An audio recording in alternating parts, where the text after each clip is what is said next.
Hi guys, so I'm Sampreeth Immidisetty, and I'm just gonna do a quick recap of the third Python class.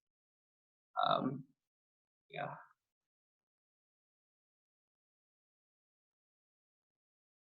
Okay, so in this class, what we went over was the elif statement, which is basically a statement that allows several if statements to be used in a code, right? So you could test a single if statement with its condition. If that's not satisfied, you could go to the elif. If that's not satisfied, you go to the else statement. I'll show you that in more in depth. And next we went over the input statement, which allows the user to input values. So you could use this input statement to say, take a name, right? You're inputting a name, and store it in a variable or something. And then I gave a practice exercise.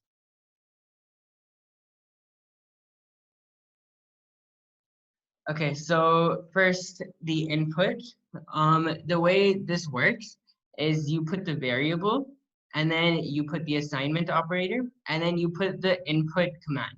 Now in the input command, you use parentheses and quotation marks and give a prompt. Say, enter your name, right? And you could have a variable name, right? And then you could input whatever they enter, right? So Python will see this input statement, it'll give out this prompt, and then whatever the user enters, it'll be stored in the value name, stored in the variable name, right? And then you could print it, you would get whatever they inputted. Okay, and then we went over the elif statement. So this allows a testing of multiple conditions. So say you have an if statement with its condition, right? If this if statement condition is not satisfied, then it would move on to the elif. Now this elif statement, if this is not satisfied, it can move on to another elif. Elif basically is short for else if, right? So else, if this is not satisfied, it'll test out a new condition. If this is not satisfied, it'll test out another condition, right? And if none of these are true, it would go to the else condition, right? And then it has its own body. So yeah. And then also I did a quick recap of something we did in the first class. We went over the logic operators again, right? I give you a more practical example. So the logic operators and or. So and or, they allow several conditions to be tested in a single line of if, of an if statement. So imagine you have an exam in which 15 to 20-year-olds are allowed to write. So you could check if the age is greater than or equal to 15 and the age is less than or equal to 20, then you can print, if this condition is satisfied, then you can print this, right? You're eligible for the examination. Now, and means that both of the statements have to be true for this entire condition to be satisfied and for it to move to the body. Now, this or statement means that only one of these conditions have to be true. So imagine someone got an A star, and that means this can be false, and they would still get you scored well. Or they would get an A, that means this would be false, and you would still get a you scored well, right? So it's convenient. It shortens the amount of code that the user has to write.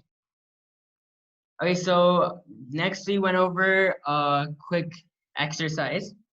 In this exercise, it was a more practical usage. It basically takes in whatever the user wants to enter. It takes in a score, marks, a certain amount of marks, and it tests whether these amount of marks are greater than or equal to 90. Then you would give out an A star, right? Or if the score is greater than or equal to 80 and less than 90, then you would give an A, right? And so on and so forth. And then if none of these conditions are true, imagine the user enters a wrong value, like 150. That's not possible. Then the output is invalid. Okay, so I ran through a step-by-step on how we could write this code. So first we started off by initializing the variable marks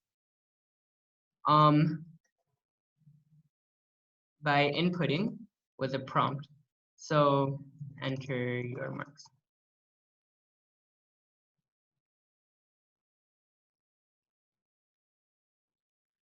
Okay, but the thing is, Python will always take an input as a string.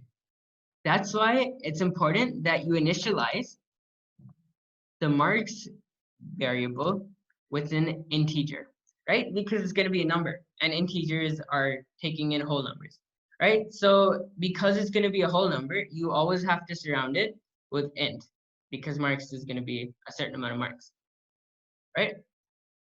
So then we can move on to our first if statement. If marks is greater than or equal to 90, is less than 100, then you can print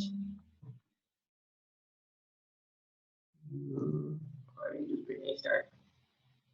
Okay, and now for this next statement, we can't use another if statement, so we're going to use an elif statement, right? Like I said, elif means that you're allowed to use more than one if statement. So since we've already used an if statement here, now we're going to use an elif statement, and we can basically copy that. If marks is greater than or equal to 80 and marks is less than 90, then you want it to print A. So this is the general idea on how to do this task. And then we can just copy paste it for B, C, D, F. Okay, and then we could change this.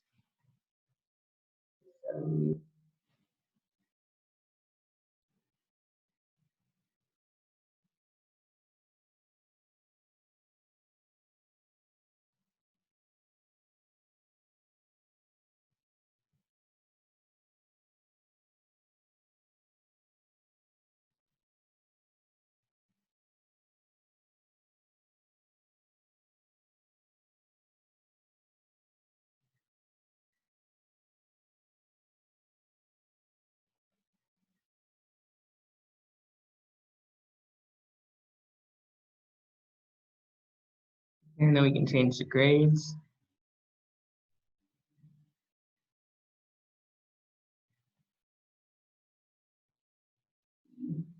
And then for this one, we could put if marks is less than 0, marks is greater than, marks is less than 50, and marks is greater than or equal to 0.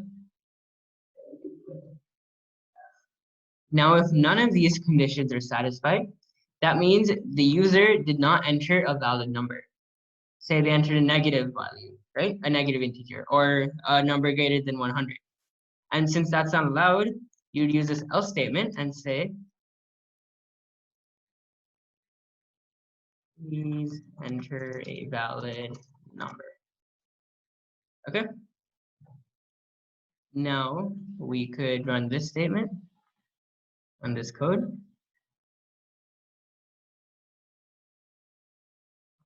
Enter your marks, say give it 65. Then you get a C because it's greater than 60 and it's less than 70. So this is just the overview. And yeah, if you have any questions, you can always mail us classes for kids 123. Great, thanks for watching. And I'll hopefully see you in the next class.